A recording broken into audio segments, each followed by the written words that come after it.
Share my screen.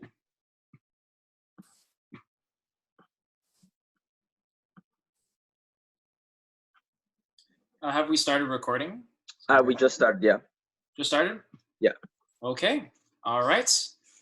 Well, thanks for the introduction. I'm happy to present some of my perspectives on jailbreaking and rooting in the year 2020 and where I think things are going in the next couple of years. I've found myself kind of getting more and more to the mobile space over the last couple of years through my research. And I've been following people on Twitter who are doing this stuff day to day, and it's really interesting, but it can be a little hard to get into. So I hope my talk today will help you understand what this really means for you and your mobile devices, and also, I guess, what it really means to jailbreak something. So let's get started. So just a little bit, a brief thing before I go into, I'm Grant, and I'm now a last year PhD student working with the Florida Institute for Cybersecurity. I've been doing security for a really long time. I smashed my first stack in 2010 playing war games, and my first ETF was Seesaw back in 2012. So I live, breathe, and eat security, and I love it. And I really love reversing and binary exploitation and finding vulnerabilities along the way. It's just something I've always liked, and mobile security and jailbreaking and rooting especially touch on this a lot.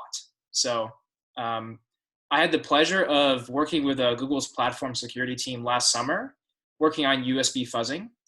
So I was actually tasked with trying to figure out what possible ways you could attack phones via USB.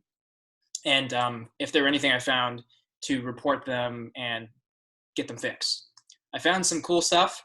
Some of them I'm pretty sure has been patched, but for the most part, I won't talk too much about it.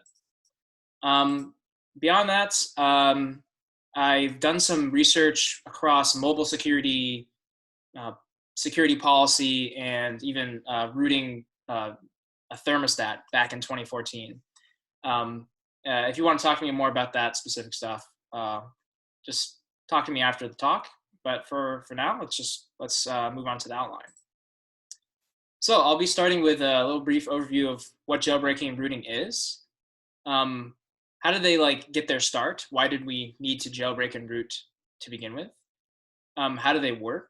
So what are the kind of the technical things going on behind the scenes without going into too much detail about how they work? And I'll be giving two demos, one on Check-rein and one on Quick Root.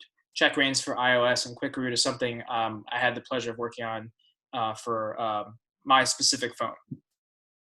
And finally, we'll be kind of closing off with what I see as being the future of jailbreaking and rooting, and some resources if you're interested in staying up to date with the scene, people you can follow on Twitter. So what is jailbreaking and rooting? Well, essentially, it's two sides of the same coin. It's really just platform-specific terminology, with the ultimate goal of getting supervisor control over your phone, which isn't normally given to you as a user. And this implies that you're able to edit and modify any data on your phone and execute arbitrary code. And this kind of terminology, specifically the root terminology, comes from Unix, because the root user was super user. And it so happens that iOS and Android both derive a lot of their code from Unix. Linux is based off of Unix, and iOS's kernel, called XNU, is based off of a few other things that are also based off Unix. To be more specific, though, jailbreaking is always used in the context of iPhones because Apple's security is more of a jail than Android's. It does more than just protect you from bad apps. It protects you from yourself. Apple doesn't trust you to make decisions on whether or not you should install something or not. So hence, we need to jailbreak our own phones to be able to get out of this kind of walled garden that Apple puts around us. Because if you want to make any changes to our phone, or install things that we shouldn't, from Apple's perspective, we need to jailbreak ourselves. So why would you do this? Why would you jailbreak or root a device in the first place? Well, one of the main reasons is taking control. Because while you bought the device, is the device really yours? And this is kind of like almost on the right to repair movement kind of thing. It's you bought something, I paid for this device, I should be able to do with it as I please. But unfortunately, that's not the case with a lot of phones. There's a lot of things you can't control. There's a lot of settings you can't change. There's a lot of things you can't remove or add. Android, a really notable thing here is that some of your phones come with pre-installed apps. Some even come pre-installed with Facebook. What if you don't like Facebook? What if you want to delete Facebook from your phone? If it's a pre-installed app, you can't delete it. It's permanently on your phone, and every time a new update comes in, it'll just get reinstalled. So what if you want to remove it? Well, you need to root your phone first. iOS, Apple has the App Store, the Apple App Store, which is essentially a vetting process for apps. Every app needs to go through Apple first before it makes onto someone else's phone. They do a lot of static analysis, dynamic analysis, and they make sure you don't violate any of their policies before they put your app up for everyone else to use. So if you want to use an app that doesn't necessarily that violates their guidelines, such as an emulator, like if you want to play Game Boy games on your phone, you can't. You would need to jailbreak your phone. Second reason is personalization. Can you even change your phone to more reflect yourself? Can you make it your own phone? Sometimes, yes. Maybe you could change your background picture, your lock screen picture, move around your icons, but for the most part, there's not much more you can do beyond that. On Android, a big thing is theming. Same with iOS. But there's also more you can do. You can add entirely new UIs to your phone. You can customize a specific, you can add your own UI. You can have an upgraded control center on iOS. If you don't like the one that's existing, maybe it's too flat for you and you want it to have more control. These are all things you can do only if you've jailbroken or rooted your phone.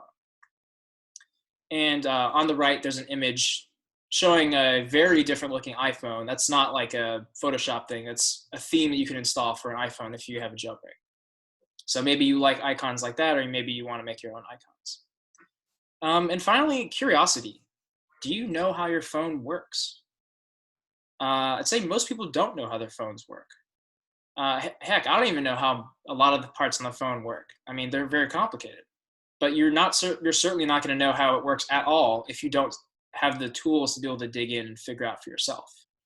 So if you want to peel back the layers of this magic box that you carry around everywhere you go, you're going to need better access to the internals, which won't be given to you on a silver platter. And finally, obviously, this is a security club, security is a big thing. For instance, if you want to even know how your metadata is being used, like your location, you could trust that the apps that are installed in your system are not using it without your permission. But like I said, there's some of those pre-installed apps which may not have ever even asked for location permission that could be using it. So if you want to audit those kind of apps, you need to be able to access them in the first place. So I think with the motivation on the side, how did jailbreaking and rooting start? Well, it started from day one, or day zero in this case. With the iPhone, when it came out in 2007, pretty much starting the real smartphone craze, within weeks of release, someone was able to get read-write on the file system. Shortly after, then less than a year, a kind of like a third-party package manager was released by very notable individual, Sark. This allowed you to install any app or tweak the OS however you'd like. Apple be damned. So if Apple didn't want you to do it, jailbreak your phone, and suddenly you can add whatever you'd like onto it. Since then, pretty much every major version of iOS and device pair has had a jailbreak. This includes iOS, which is on your iPhone. The terminology is a little shaky on this, but iPadOS, tvOS, and watchOS. So they have all had their own jailbreaks. They share a lot of code. Some are different between them. And along the way, very passionate individuals and groups have been contributing to the ability to be able to jailbreak something at all. Very passionate hackers who have come up with really ingenious ways of getting internal access to these devices on both Android and iOS. Rooting, which is more specifically geared towards Android, has been actually a core feature of Android since it started. The first phone was the HTC Dream. It came out about a year after the iPhone. And its main premise was one, it was pretty much open source. You could install any application you wanted, and you could even change the entire operating system to however you liked. And this is on purpose. Android is coming from Google, which they have a very big culture of open source and just giving you, allowing you access to things. And they provided this project called AOSP, the Android Open Source Project, which is still going on today. The license is permissive, so you can actually use it for commercial purposes. And yeah, iOS would prevent you installing certain apps. Android, not the case. All you have to do is sideload an app. Side loading implies you don't go through the Google Play Store. You would just download the app, the .apk file onto your phone, and you would install it manually. It would probably prompt you to say, hey, this is an unsigned app, but you could say, that's okay. I know I'm taking a risk doing this, but I'm an adult. I can make those decisions myself. So although the story was really good starting out back in 2008 and even until fairly recently, other manufacturers besides Google, of which there are plenty, they've kind of made rooting a lot harder than it should be. They've started to actually remove the ability to flash your own OS to the device, and sometimes even preventing you from doing a root at all. There are phones today who are running Android that you can't root, not without a really customized exploit.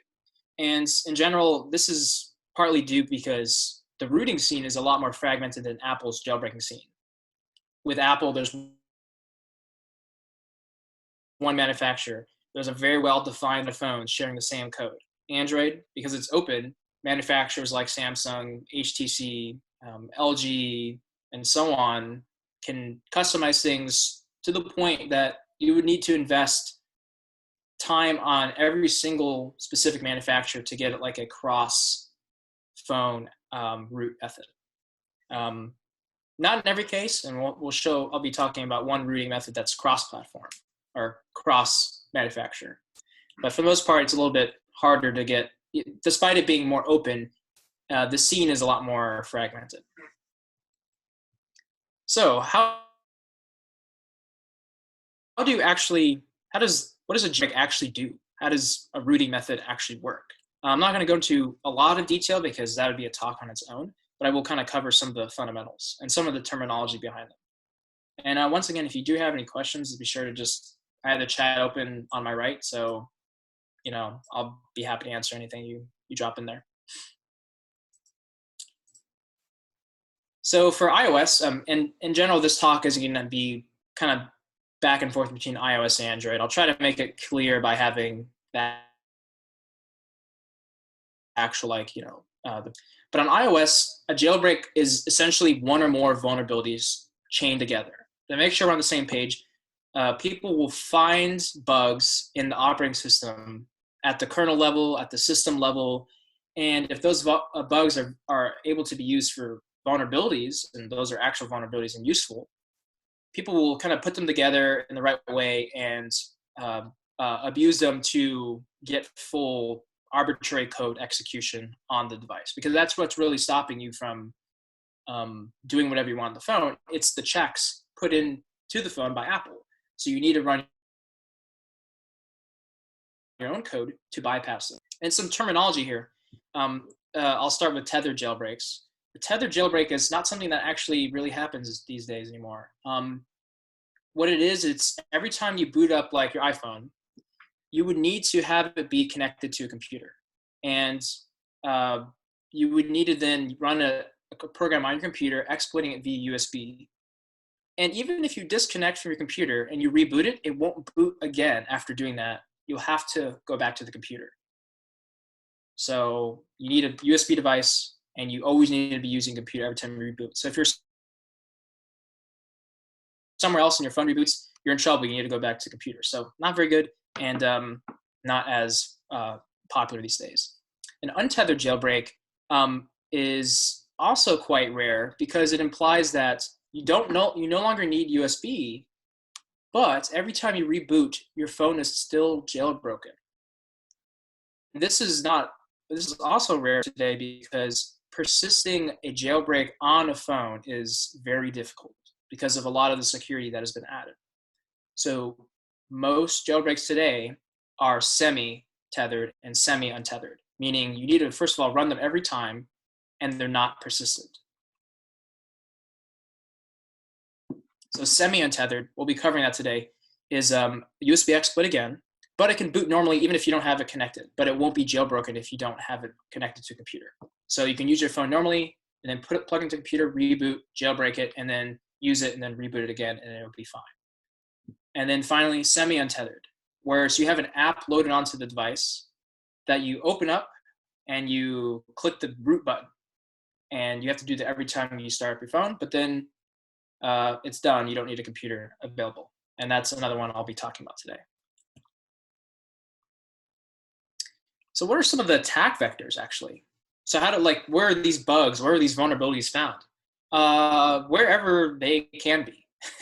Wherever they need to be found to achieve full code execution with the highest level of privilege. Safari, the web browser on the iPhone, is really popular. If you can find a browser vulnerability and combine that with a sandbox escape, so you attack the JavaScript, you find a sandbox escape, now suddenly you can execute arbitrary code in the context of Safari. You can then attack the kernel to break the kernel. The downside of these kinds of attack vectors is if the jailbreaking community finds them and uses them, that implies you can visit a website and have your phone be compromised. Which, if you think about it from the perspective of security, everyday stuff, if you're viewing an ad on some random web page like New York Times, you wouldn't want the ad to be able to jailbreak your phone. So these kinds of attack vectors are very dangerous. Another one, which is definitely more popular today, is sideloading an application. But wait a minute, didn't I say you couldn't install arbitrary applications on iOS? Right, I did say that, unless you have a developer certificate. A developer certificate is actually free to get, but you need to be connected to the internet, and you need to have a signing, essentially, key available to be signed. So you would have your computer, you would have the app that you want to put, like, sideload onto the phone, because, and for instance, if you're doing iPhone development or iPhone app development, you obviously need to be able to put your app onto the phone. So that's what happened in this case. So the downside is apps need to be continually re-signed, which is not that good. So if like an application isn't signed, I'll just show you an example of that right here. Not sure if you can see this, but this app right here, I had sideload this onto my phone, and 7 days expired, and now when I try, it just opens and closes immediately. So its signature is no longer valid, and I would need to re-sign it from scratch to be able to use it again. So it's kind of crappy. But it's one of the few methods left today that you can actually do jailbreaking with. And the final method is USB. Good old USB likes to create a universal security breach for pretty much everything that's ever implemented it. So hackers love it. And USB usually attacks the phone at a very low level and requires, of course, you to be connected to the computer. But it's working reliably, no need to worry about signing keys or anything like that. The common theme in all these is that you need to patch the running kernel. The kernel's job is to maintain the resources and the security of your phone. So you need to patch out the parts of the kernel that are doing those checks. So a lot of the difficulty in these exploits and jailbreak in general, behind the scenes, as a user, you may not care, but the people developing these care a lot. And these attack vectors are very important. So what is actually like if I were just using a jailbreak, what would it be like? Well, there are two main components. There's the jailbreaking app, and then there's Cydia. the jailbreaking app actually manages the jailbreak low level and a low level, including its status, and it will then drop and install Cydia with the root permissions that it had gained from the exploit. It'll also install SSH, so you can actually SSH directly to your phone when you're jailbroken. I'll show that in the demo. For instance, if I'm using a Check-rein jailbreak, I'll have a Check-rein app suddenly magically appear on my Springboard. Same if I'm using Uncover. This Uncover app will suddenly be there, and I need to keep that signed. Cydia is the all one-stop shop. It has been for a while for package managers, for managing packages on your jailbroken phones. It uses Debian app packages, which is really nice because those are pretty much everywhere. So you can install a whole like Linux-like system onto your iPhone. So if you want to do like mobile pen testing, like with like your phone, you want to be like a Mr. Robot style hacker, like typing commands into your phone on your iPhone, you could do that. You have a terminal app, you have all your like, Aircrack, NG, whatever you want. You could do all that with those packages. It also allows you to install any iOS app, even if it's not signed, which does lead to things like being able to install cracked applications or pirated ones. Things you'd have to pay for normally, you can now crack and install, which, I'm not going to say don't do it, but it's a thing. These icons from the top right, this is Cydia's, this is Uncover, this is Black Rain, an older style jailbreak. This is Pangu. This is, I believe, Green Poison. And this is Red Snow, I believe.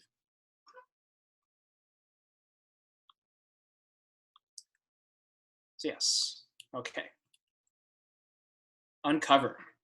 In 2020, Uncover is the #1 way to jailbreak your iPhone or iDevice. It supports pretty much every non-completely up-to-date iOS version, and it's a one-click jailbreak. So this is how the UI looks. All you need to do is sideload it onto your phone. There's some instructions online, and from there it's you just hit jailbreak every time you reboot, and it does all the magic exploitation of your phone, drops Cydia, and then you're good to go. That's pretty much most of what a jailbreak is. It's a very nice interface and a very stable interface to getting a jailbreak working. Because most people aren't as technical to be able to know how a jailbreak really works, and they don't really need to. It should just work, in quotes. So one of the cool things about it is it's completely open source. So if you want to see how jailbreak, like a real jailbreak, needs to work, you can view the source on GitHub. Just go search for it. It's a semi-untethered jailbreak, so this implies putting an app on your phone with a developer certificate, your own developer certificate, and then opening it and then running it. So here's a little aside here. While this exploit was a semi-untethered jailbreak, we're going to be talking more about a semi-tethered jailbreak, so essentially via USB. And we'll be talking about the Check-rein jailbreak. But before we do that, I want to explain to you how it actually works and what part of the system it actually exploits a flaw in. But before we do that, I need to talk about how modern mobile systems actually protect themselves from attack. Mobile systems today have what's known as a chain of trust, where the chain starts in the hardware and ends up wherever you'd like it to. But the key point here is that each stage of the chain, or each link in the chain, is cryptographically verifying the next link. So from the root of the hardware, which is made at the manufacturer's facility, there is a cryptographically important piece of data there, such as a public key, which allows the next stage, essentially the first stage, to verify that the next stage that's being loaded from untrusted parts of the system, such as flash memory or RAM, is actually allowed to be run. So this is what prevents you and I from actually putting whatever we'd like on our phones, is the cryptography used to verify that only signed, manufacturer-signed stuff can be run. And this starts with the boot ROM. Boot ROM is physically embedded in the CPU. It is quite literally ones and zeros in hardware. This will verify and load the second stage bootloader, which on iOS is called LLDB, or LLB, which stands for low level bootloader. This will then verify the main bootloader, which on iOS is known as iBoot. Samsung has S-Boot, and Android in general has A-Boot. But these are all really doing the same thing. And each layer is more and more large. It's kind of like bootstrapping itself, starting from really small. So we have a question here. Do tweaks persist once the phone is jailbroken again, or do you have to configure and install packages every time? So while you're not jailbroken, they are not there. But the moment you jailbreak, they all come back. So for instance, on the Uncover jailbreak, you would need to, like when you reboot your phone, Cydia doesn't exist. It's like gone, as if it disappeared. You run the jailbreak again, it drops Cydia. There's some persistent files. It just reloads everything magically for you. So there is persistence, but you need to re-jailbreak again, because that initial app will actually save all that stuff in a little compartment and just unzip it back out when it's jailbroken. Okay, so back to bootloaders. These bootloaders are getting bigger and bigger and more feature rich. And more features means more attack surface, which means more likely to find bugs. So obviously here on the system end of things, attack surface is pretty high. Boot ROM is definitely the smallest. It needs to fit into the chip, like physically little switches in the chip. But yeah, it will load all the way through to the kernel, which is on iOS is new, or is XNU. Android is Linux, and iOS is the system side of thing will be called Darwin. Android doesn't have a name; it's just called Android. This is like a zoomed-in view of what the mask ROM or the boot ROM or the iROM or the secure ROM, they're pretty much all the same thing.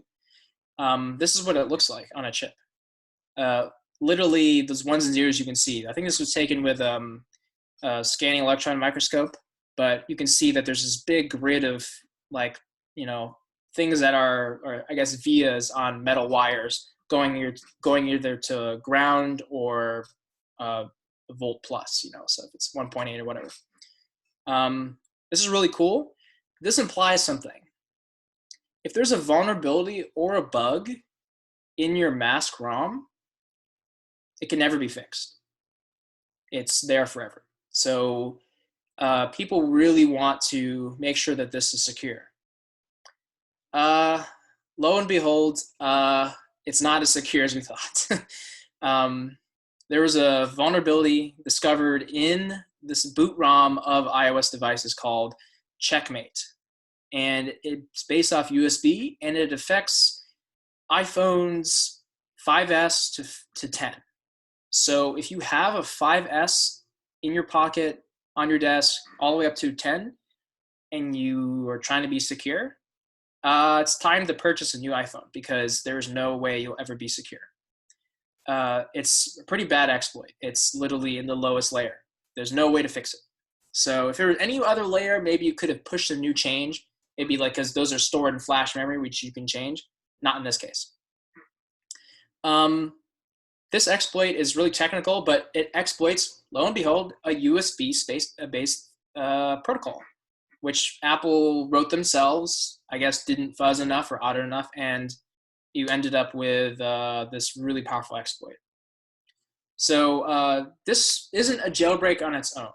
Checkmate is a low-level tool for hackers to use to get and understand the code execution in the secure ROM. Check-rein uses Checkmate to actually make it into a fully fledged jailbreak. Because remember, we had that slide that said you need a jailbreaking app and you need Cydia. Checkmate doesn't give you any of those, but it gives you really low-level access, which for most people isn't that useful, or doesn't have the features they're looking for. There's a really good talk by Qwerty, who was one of the major authors on Check-rein. It's really technical. If you're interested, like the nitty-gritty details, check it out. One weird trick, super good. But now that brings us to the Check-rein demo. So I'm going to try to do this while holding the phone up to the screen and using my mouse. So we'll see what happens. So bear with me while I switch my view here.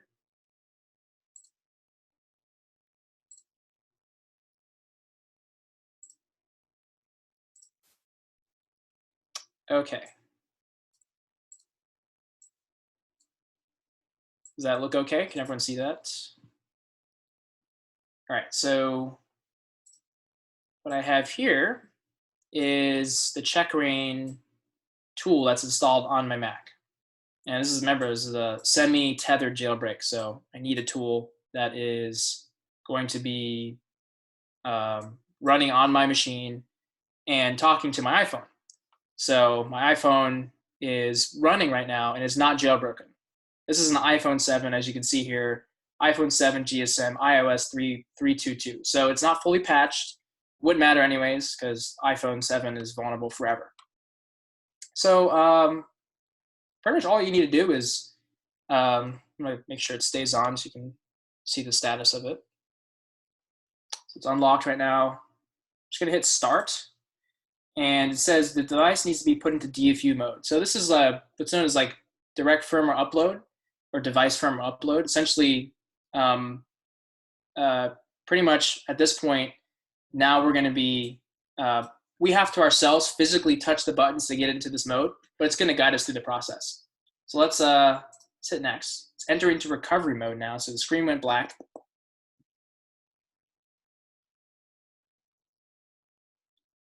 Okay. Oh, Kevin Colley in the chat actually pointed out a good point that I didn't make clear. While the phone is vulnerable forever to this type of exploit, God damn it, iTunes, why are you so bad? Sorry, stop doing this. Okay, so while the phone is vulnerable forever to this exploit, yeah, your data is still encrypted at rest. So if someone were to come up to your phone, turn it off, do this exploit, they wouldn't get your data because it's still encrypted, but they can install malware that is in memory waiting for you to unlock your phone, at which point they would just get your passcode and persist even further. All right, so let's do this. Side button, volume down. And then at that point, we release the side button and we go. Okay, we're running. Keep holding these guys together.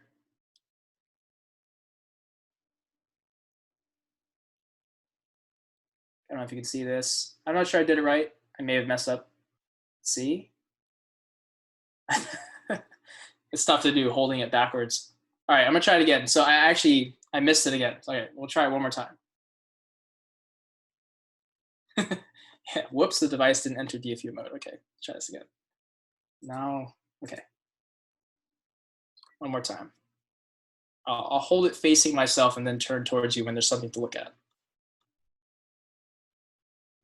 Okay, we're in recovery mode again. Hit start. Side button, volume down. 4 seconds. Still holding volume down. Okay.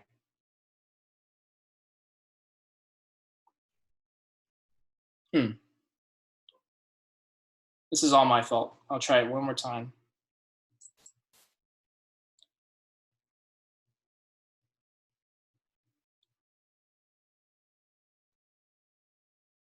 Okay. Okay, we're in DFU mode. Watch this. So we're going to see the Apple logo again, and then we're going to see the Check-rein logo appear on top of this. Here it is, and boom. We're now running Check-rein in the background. This is Checkmate, and it's now going to boot into a jailbroken iPhone OS. Okay. So I'm just unlocking the phone, and now take a look. We now have the Check-rein application on our desktop. So let's open it up. You can see here we have, I mentioned Cydia. We have, essentially this is a loader for Cydia. So now we can load Cydia. I'm gonna hit Cydia. I hit install Cydia. It's downloading the base system here. Hopefully the Wi-Fi is on. Yep. So at this point, we're jailbroken. We have an app that's unsigned. It's not been signed by Apple. So we're running arbitrary code. And now we have Cydia. Boom. We drop Cydia. We open up Cydia. And yeah, we're jailbroken. And I'll just switch to the iPhone share mode, so you can just take a better look.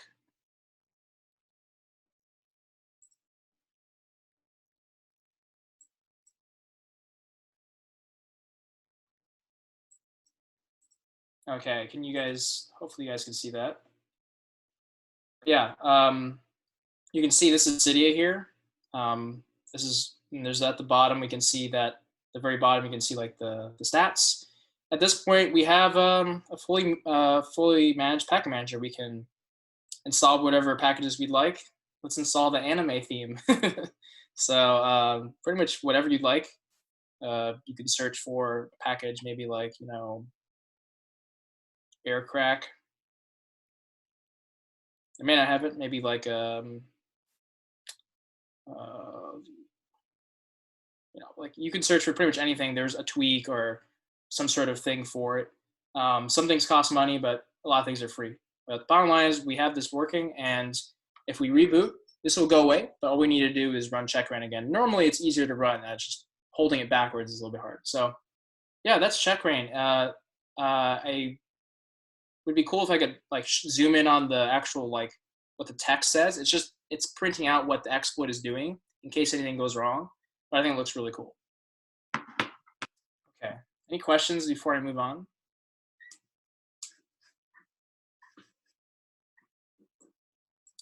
So if you go home and you have your own iPhone, you should try running check-rein. It's not going to corrupt your data, and it's not going to do anything malicious, I promise. You should try running it yourself. So, yeah. Okay. So can everyone see my presentation again? Just give me like a good thing in the chat. Okay, cool. Yeah, so that was check-rein. Just let me know if you have any questions. I'll try to make sure I get to them. Will I go into detail about the bug? Yeah, it takes a while to explain.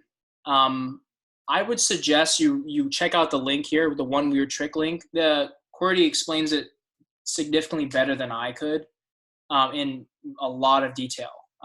So the gist of it is DFU mode allows you to upgrade your software and write new software to the iPhone. It's essentially the mode that Apple would bring your device into to bootstrap the phone.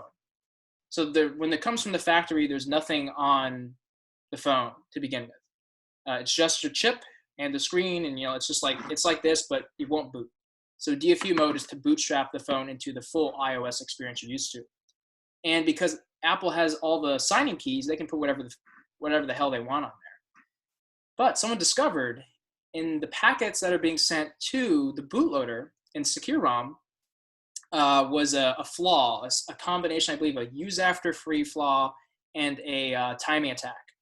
And being able to essentially time the use after free properly allowed you to craft like a fake stack and all this. You pretty much get full code execution and read write into the Secure ROM. Game over at that point. Yeah. But read that. Check out this this talk. This explains a lot better than I could. How would you find the debug exploits for iPhones? Like if I don't have root, but I have bug and test and exploit, where would dmessage go? That's a good question. Honestly, that's a question more for Kevin Colley, who's in the chat. I don't really do a whole lot of iPhone exploitation. I'm just kind of, I bought this iPhone for $100 on eBay, and I'm kind of just playing with it now. But debugging exploits, it depends where your exploit is.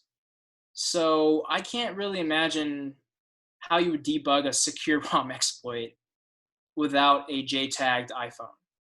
JTAG is a hardware debugging interface that is normally not allowed on production iPhones. And it's possible that someone got a JTAGged iPhone and was able to debug the CPU step by step. If you're actually just trying to attack the kernel or a system application, not the secure ROM, whatever, you can use, I believe, LLDB, a remote LLDB instance, and for the kernel and for local stuff. So you have remote debugging capabilities if you've jailbroken.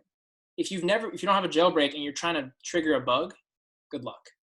You're gonna need to like poke around and like hope to get it. Doing it blind without any instrumentation is very difficult. So security research, jailbreak. You need a jailbreak before you can do any good security research. One thing on that is you cannot, if let's say you're not a uber iPhone hacker and you don't want to like find the latest 0-day, but what if you want to look at an application? Just like an application, like my banking application, is it doing things securely? Is it using HTTPS? I don't know, I hope so. How would you do that? On Android, you would need to, all you would need to do is get the APK file from a public source.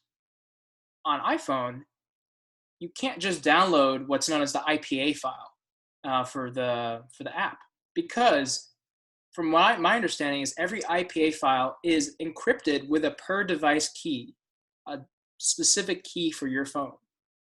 So when you download an IPA, even if you back it up to your iPhone, even if you do a full backup to iTunes, the apps are encrypted. So you can't do any security research. You can't audit the apps. So the only way to audit an app is to jailbreak an iPhone, download the app, hook into the app's launch sequence, and decrypt the app while it's running into an unencrypted IPA. Yeah, Apple makes it really hard to do anything security related, even if it's something that people would need to do for like normal purposes. So jailbreaks are more than just for tweaking things. They are really kind of necessary tools for doing any kind of research like this. Okay. So on to Android. Coming back to Android.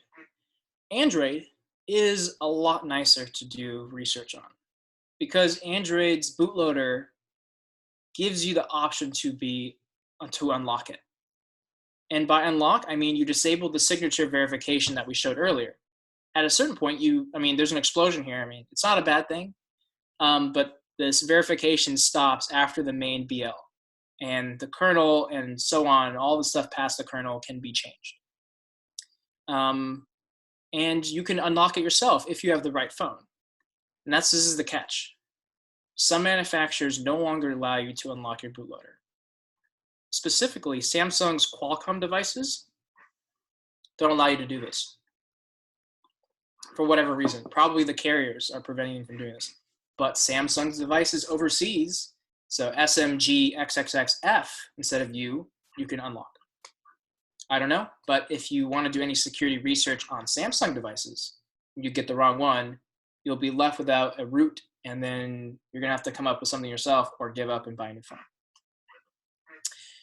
And for phones like this, the only type of rooting method is exploit-based root, not a bootloader unlock-based root, which is just like the jailbreaking scene has been since day one. So it's kind of sad, but I think things are going in that direction. Before we go on to the next slide, just a brief thing about Android. Android has what's known as different file partitions. And the main ones you need to know before I can explain the next slide. These are on the flash memory. There are 4 main ones that I would like to call. Number 1 is system. This contains the OS, pre-installed apps, and is normally marked as read-only. So it's never changed except during a system update. And it's integrity checked every time it's booted. The phone is booted. Not all at once. It's progressively integrity checked the moment you use something through this system called DM Verity.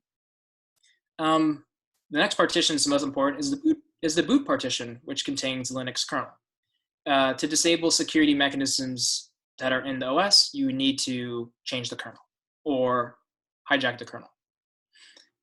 Next is a recovery partition, usually accessed through a special, similar to how I access DFU, you could use your phone to access the recovery partition. Next up, this contains a backup kernel and a RAM disk. So in case anything happens to your phone, you need to do some sort of restore, you can use the recovery partition. Finally, user data. User data is everything that you installed manually, any app you install manually, your Google Play account, and is encrypted at rest, the same way the iPhones are, and it is read-write. It's one of the only things on your phone that is read-write. If you unlock your bootloader, your user data is wiped. So if you wanted to root an Android phone that had a bootloader-based root, I'm sorry, but you need to lose all your data in the process.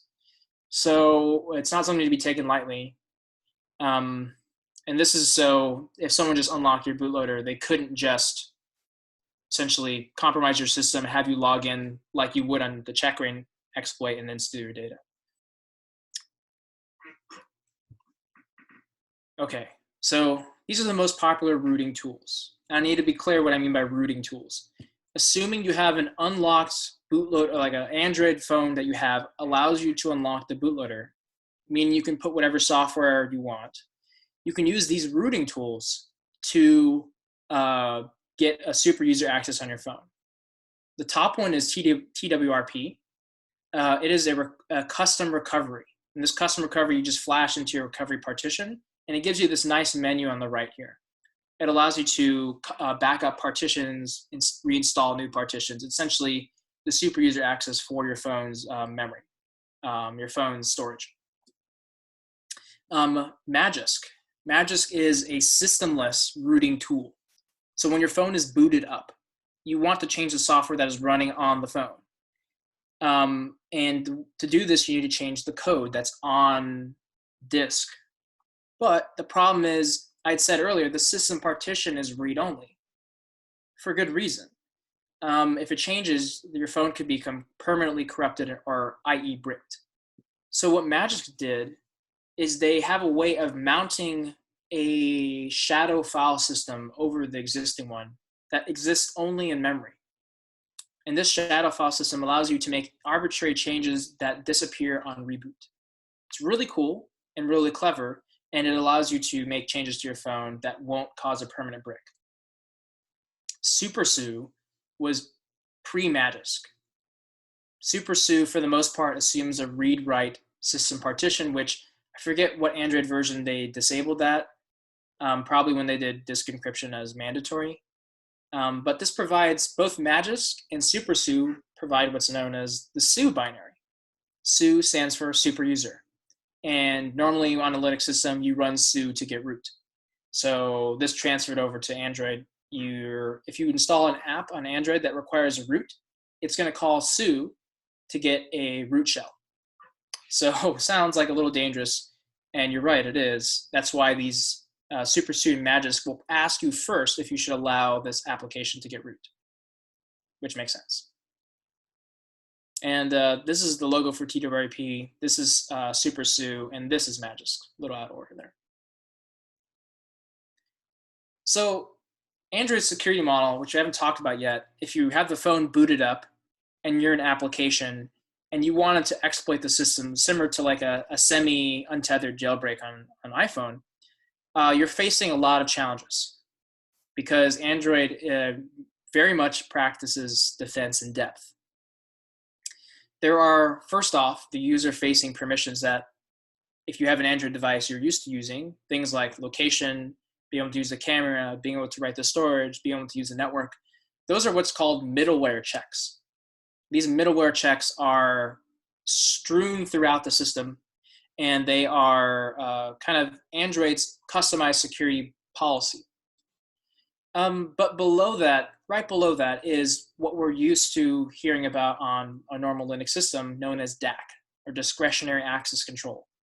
This is Unix, user IDs, group IDs, read, write, execute permissions. So if you use a Linux system, you've used DAC. These exist to essentially every application is given its own UID, So two UIDs can't talk to each other unless they have some sort of allowed inter-process communication. Next up is SE Linux. SE Linux is also straight from Linux with some modifications, but it's what's known as mandatory access control, which means once the policy for access control is set, it can't be changed. It's pretty much an application can't choose to change the permissions of something. If it allowed a file to become read, write, execute for everything, the mandatory access control policy would do its part to make sure that it can't be accessed. So this is the most strong kind of access control on Android. Capabilities, they make root less useful. They make a root user, instead of having all the permissions, have one little slice of permissions. And then finally, seccomp is what limits what syscalls pretty much that can be called by your process. So if the kernel has 2,000 syscalls and you know apps only need 500, you can use seccomp to limit 1,500 of those, to eliminate 1,500 of those, which means your attack surface got a 75% reduction, more or less. So if you want to root, like via an exploit on an Android device, you need to bypass all of these permissions and all these security models. It's needless to say, it's pretty difficult. Unless you attack the kernel directly, because the kernel is the one making these decisions. And if you're a booted phone, all you need to do is attack the kernel. So let's talk about talroot. So talroot was created by this famous hacker known as Jailbreaking in 2014. It was a universal root for all previous Android phones, which attacked the Linux kernel's futex syscall directly. Applications in this case were not sandboxed to not use this. Futexes are very important to the system. So Jailbreaking took this exploit and made it into a very nice package, which allowed you to download an app similar to like a one-click app, which I'll be showing, hit root, and then suddenly your phone would have SuperSU installed for you, and you could have root on your phone, just like that. You didn't need to unlock your phone. There's no bootloader unlocked. I used talroot back for a Samsung as well. Seems like Sean as well did so. It was great. It was clean. It was fast. It was stable. These kinds of things are hard to come by these days. All you need to do is sideload the app. No developer certificate. You just go to the website, download the APK, hit the APK, say, yes, I know I could be installing an unsigned thing, and you're good to go. It was great. I don't have a demo for it because it's kind of an old thing. I mean, I'm not sure I have a phone that it would work on. Of course, the downside is that now if you don't patch your phone to fix this and you want to stay rooted, first of all, you can never get an update ever again if you want to stay rooted. If you get an update, you'll lose root permanently, probably.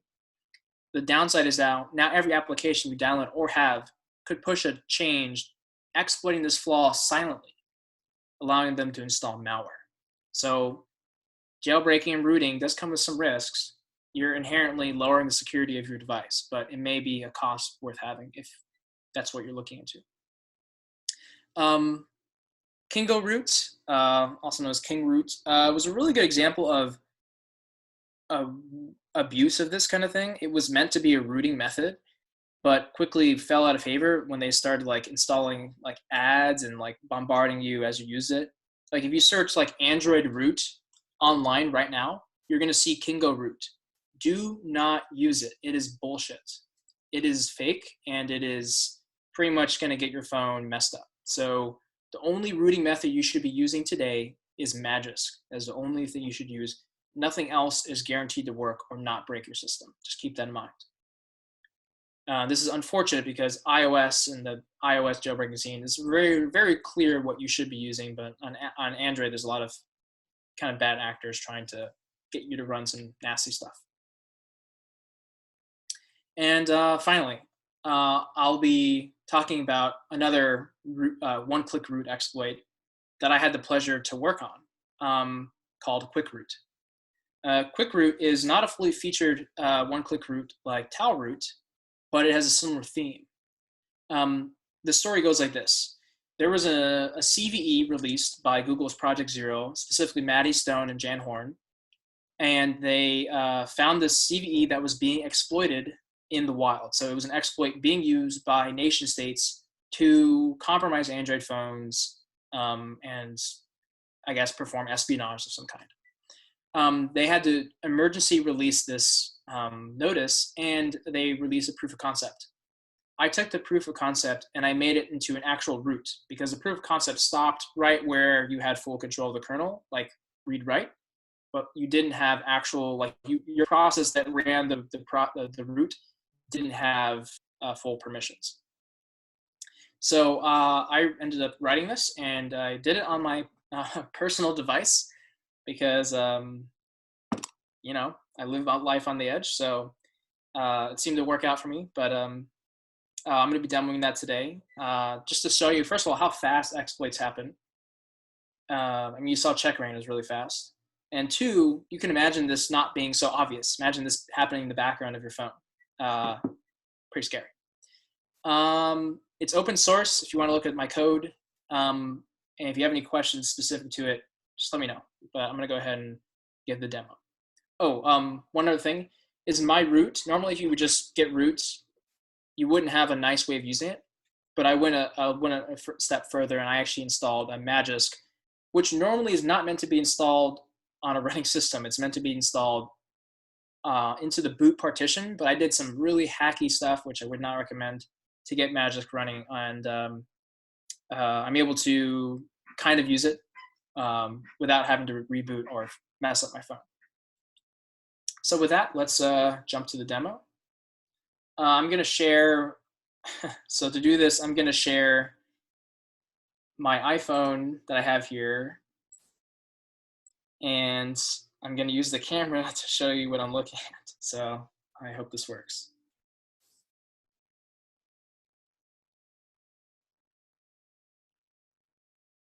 Okay, can someone confirm that they can see my hand? Can you see this? Okay, cool. All right, I'm gonna try to make sure this is visible for all y'all. So let's go here. All right, so this is my personal device. I didn't update it because I want this thing to be available to like test out. So I do not recommend you do this ever for any reason, but I'm what you call a quote expert. So being stupid is, I guess I have a license to be stupid. So yeah, so here we go. This is my phone, and you can see here in the top left, I have the stock, Android app. And this is quick root right here.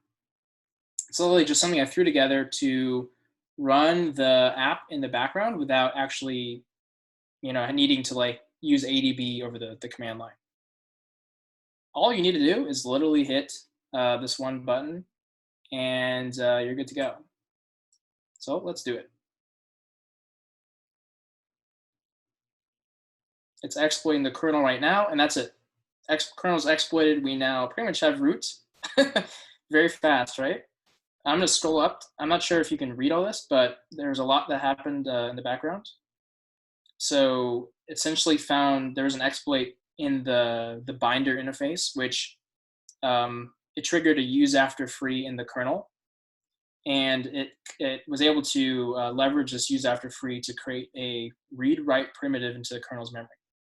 With that read-write primitive, I was able to find the credentials of this current process. So this application that's running has a process ID. I was able to get my current credentials for this and change all my user IDs, so the DAC permissions, like I said, to root, set all my capabilities to everything, to disable SE Linux. So SE Linux is now permissive, so Mac is disabled.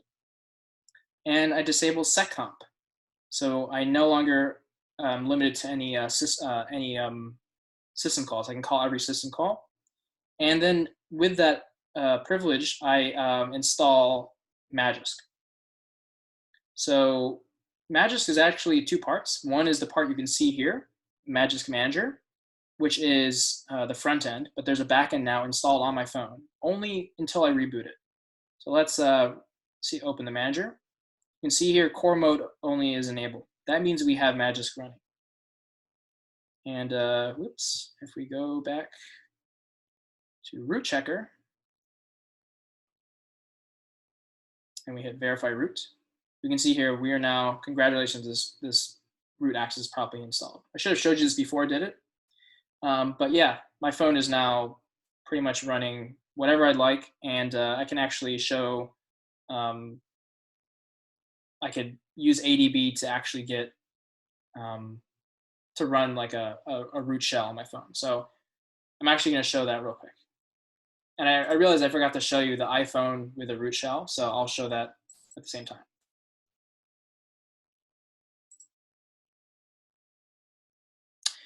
Can I write Android kernel exploits with an Android emulator like QEMU or Android Studio?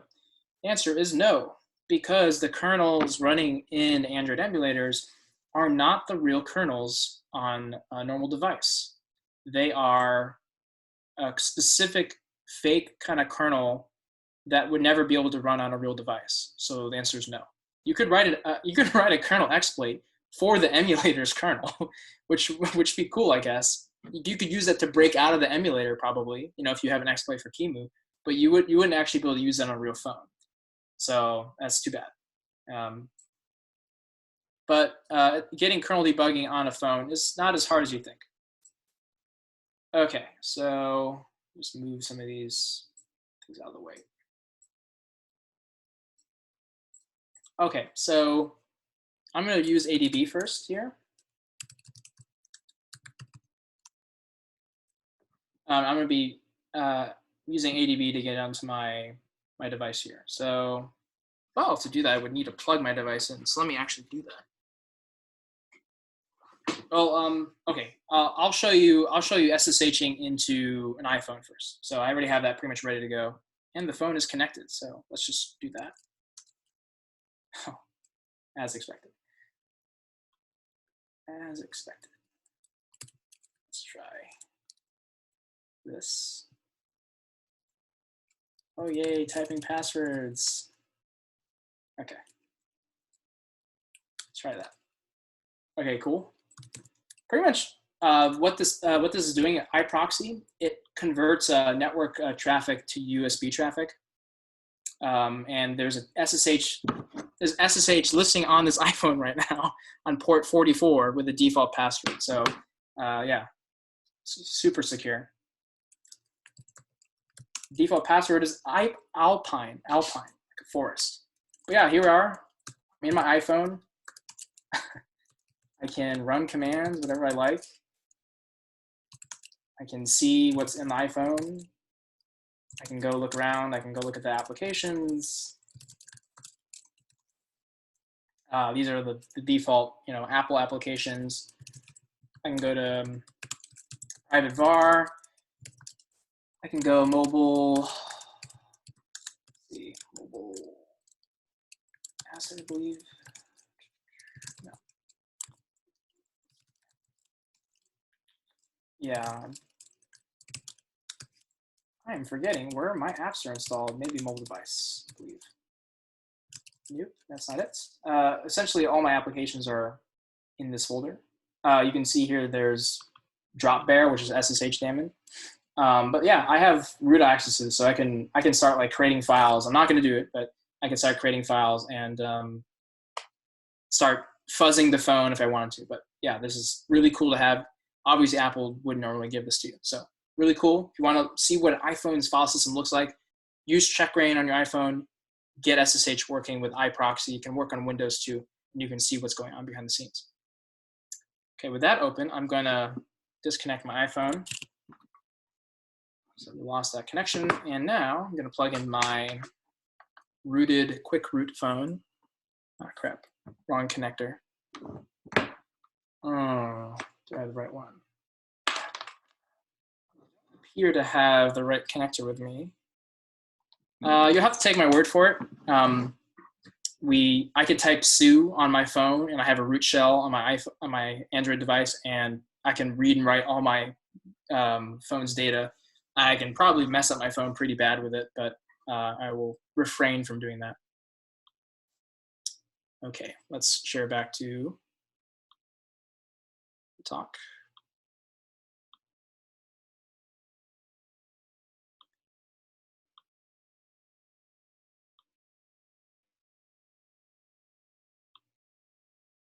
Okay.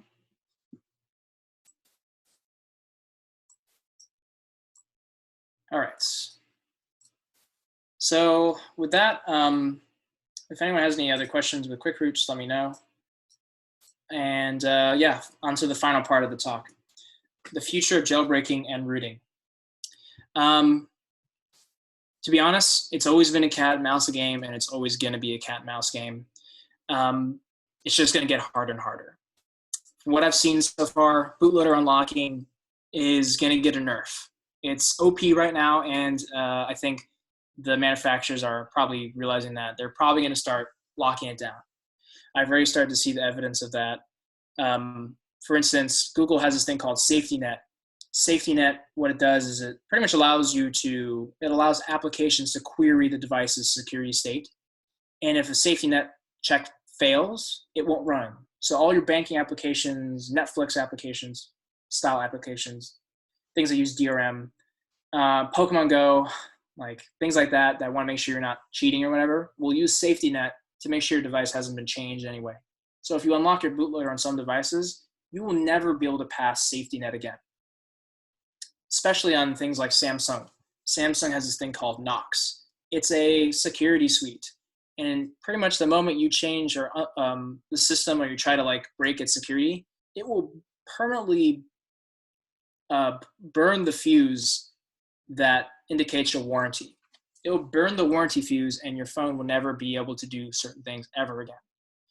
And they take this pretty seriously. It's unclear to me if it's a real security feature or just obscurity, but it's a thing. And if more manufacturers decide to do the Samsung kind of thing, you can expect rooting Android devices to get really hard. Exploit-based jailbreaking is dual use. So yes, we can use it as hobbyists and hackers to get further access, but someone else can also use it to compromise your phone and steal your data. I mean, these are security flaws. They're going to get patched. So that's just the thing.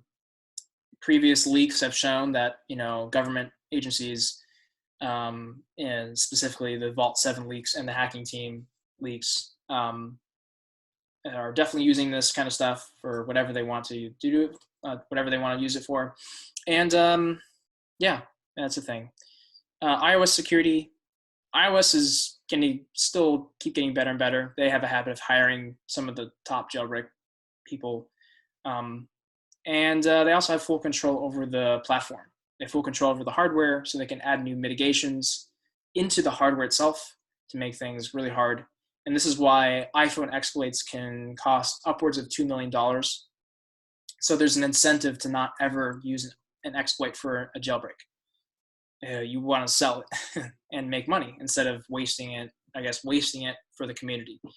So a lot of, unless you're a Google Project Zero, which is paid to release public kind of stuff and not sell to the government, yeah, there's very few groups who would be willing to do that. But yeah, I'll leave you with some of the resources. If you're interested in keeping up on the Android scene, these are some people you should follow on Twitter. Top John Woo, creator of Magisk, spans the whole Android rooting scene. Scotty Bauer finds some really crazy 0 days in the kernel, posts about them, full proof of concepts, really impressive stuff. Alexander likes to hack and emulate Samsung phones, has some really good research on his blog. F Society, if you're into more application analysis, he has really good Twitter threads on analyzing applications. Definitely follow him. Chainfire was the OG hacker from, he made Super Sue, so I don't know how active he is anymore, but really good to follow. Osmosis is a really big modern hacker, has made a lot of tools that help introspect Android images. Dan Rosenberg had some really really impressive work on exploiting Samsung's trust zone and kernel, and on his blog he has a lot of detail, including some Black Hat talks. And XDA developers, is the forum that you want to go to look at for any type of rooting method. If you have an Android phone, go to XA Developers right now after this talk and find your subforum and see if there's a rooting method for your phone. And of course, there's many more. I couldn't talk about anyone. iOS, follow Sark, Creative Studio. If you post something, it's usually really important. Pwned, creator of Uncover, is on the dev team. Morpheus, aka Jonathan Levin, pretty much wrote the book on iOS internals, reverses things like no other, has the most technically specific things I've ever read. Qwerty, prolific hacker and Check-rein dev team.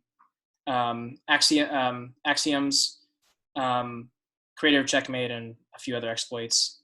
Seguza does some really amazing write-ups about mitigations on iPhones and worth reading his blog. Ian Beer, Google Project Zero, and Brandon Azad, both Project Zero, and they both publicly talk about in great detail how these things work.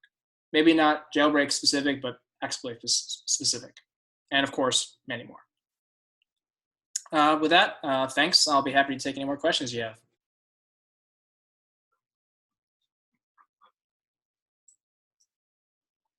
At this point, feel free to jump on voice, or you can type in chat.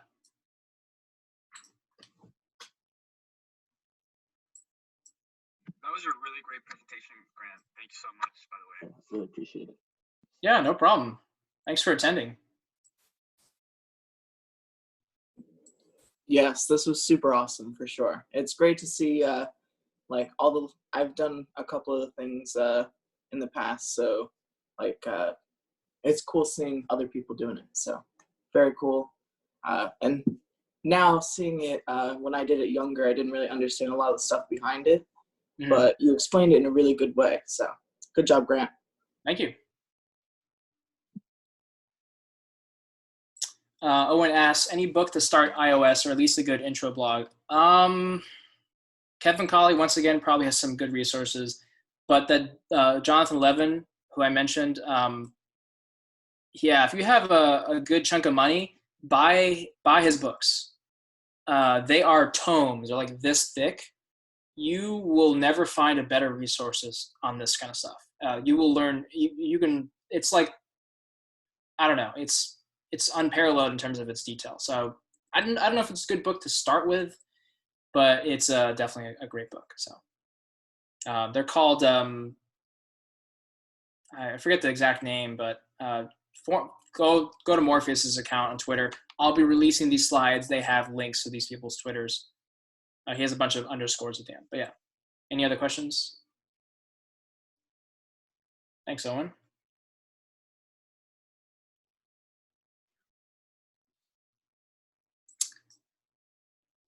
Okay, well, sounds like everyone's questioned out. So I guess I'll kick it back to Daniel if he wants to close things out. I just wanted to say thank you again, Grant. Great presentation. And yeah, just like Sean, I think in middle school, I used to jailbreak a couple phones for a couple bucks here and there. Yeah. But I really understood how it really worked. So this was really awesome. And thank you again. Thank you for presenting to the club. Cool, man. Yeah, I did the same thing. I started back in high school. I jailbroke an iPod Touch. I was running iOS 3.12. I used Black Rain from GeoHot, and I was like, "Wow, this is great! This is so cool." But I think after that, I never had another iDevice, so I never did it again until recently. Which I bought an iPhone. I was like, "Okay, this is really cool." Check-rein has reinvigorated my interest in jailbreaking, so I encourage all of you to check it out. Yeah. Well, thank you again. I'm going to stop the recording now. If you want to say anything else beforehand. Oh no, I'm good to go.